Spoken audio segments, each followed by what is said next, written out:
Hey, welcome back everybody. Okay, so this will be our final part of the arithmetic sequence piece 1.2. We're going to talk today, or in this video, about something called a recursive form of a sequence. Right? The ones we've learned so far are called explicit. And the recursive form you're going to find is maybe not quite as useful, but it nevertheless is one they want us to know. Okay, so let me come in here and just define the notation real quick, and we're going to use this in the geometric when we combine the two, but for now I just want to do a sort of a quick note on notation. All right, so recursively defined sequences work like this. A recursive formula is a formula that defines each term of a sequence using preceding terms. All right, so in other words, to get to the next term, you got to know the term before it. Recursive formulas must always state an initial term or terms of the sequence. I'll get to that in a second. But I want to compare some things. All right, so this one requires preceding terms.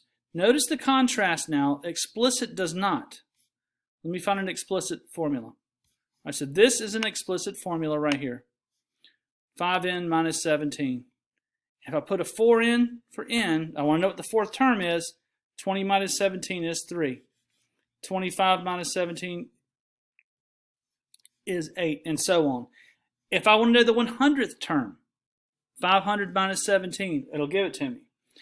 Okay, recursive sequences don't work that way.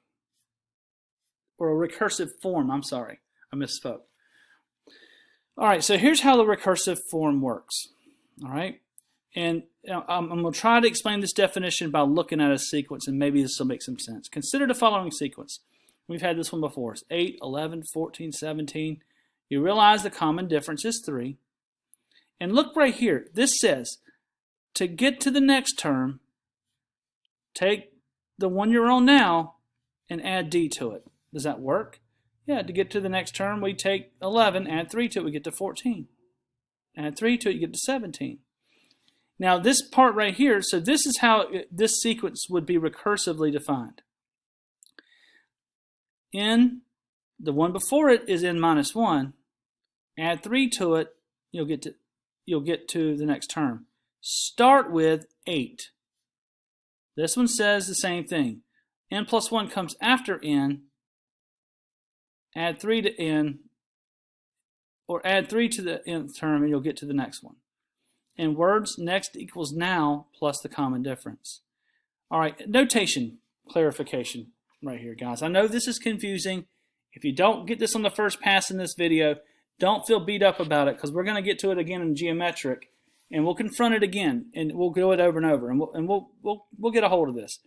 All right, so here's what the notation looks like.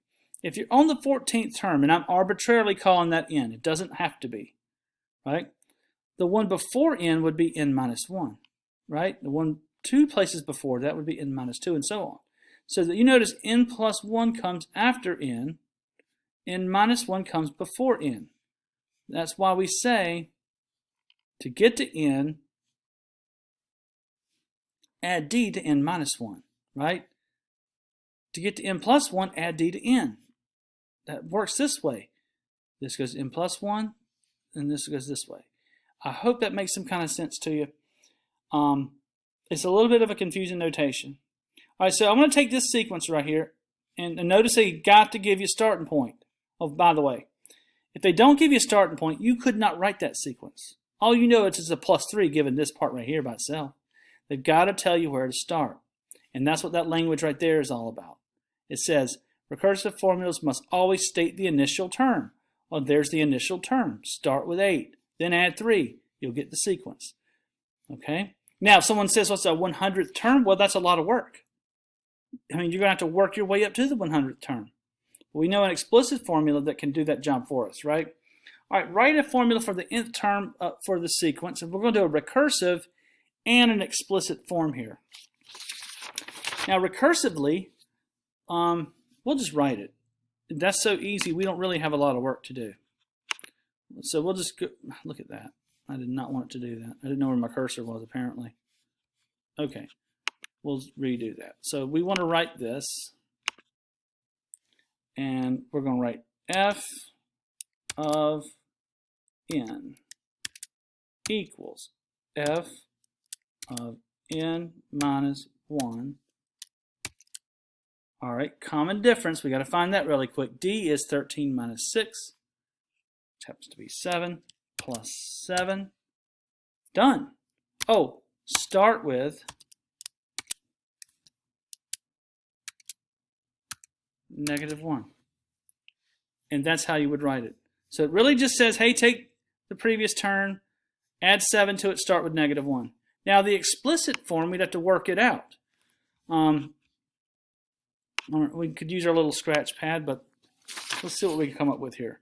We know that explicit form is f of n equals. All right, so if you go to your, if you want to work this out, we'll kind of make this quick because we really can't do too many examples of these. We've got, what's our sequence? -1, 6, 13. We know f of 1 is -1. See, both of them require that information. F of 1 is -1. Okay? We know D happens to be 7. And f of n, then, here, now we're going explicit, is the first term plus 7 times n minus 1.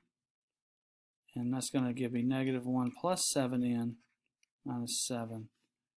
So f of n explicitly written is 7n minus 8.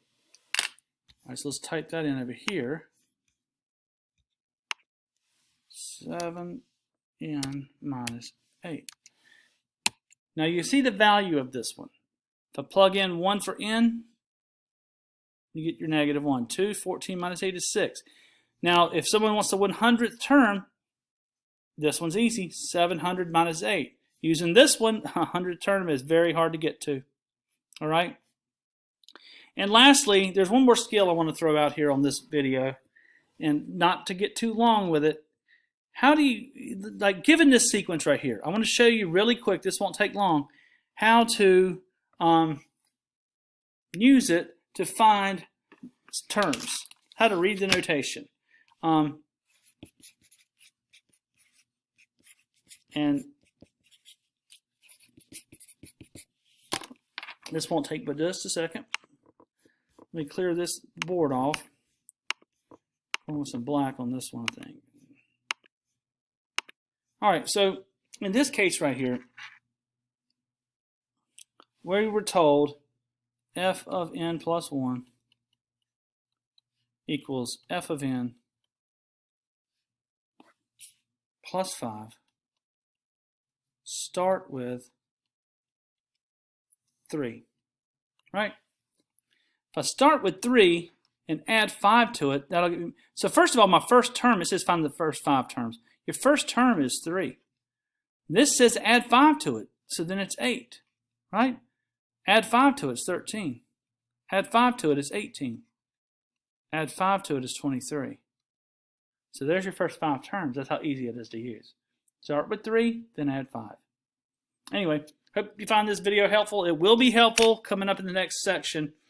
Sometime, maybe it might even be next week. But all right, I'll see you guys later. Thanks for watching.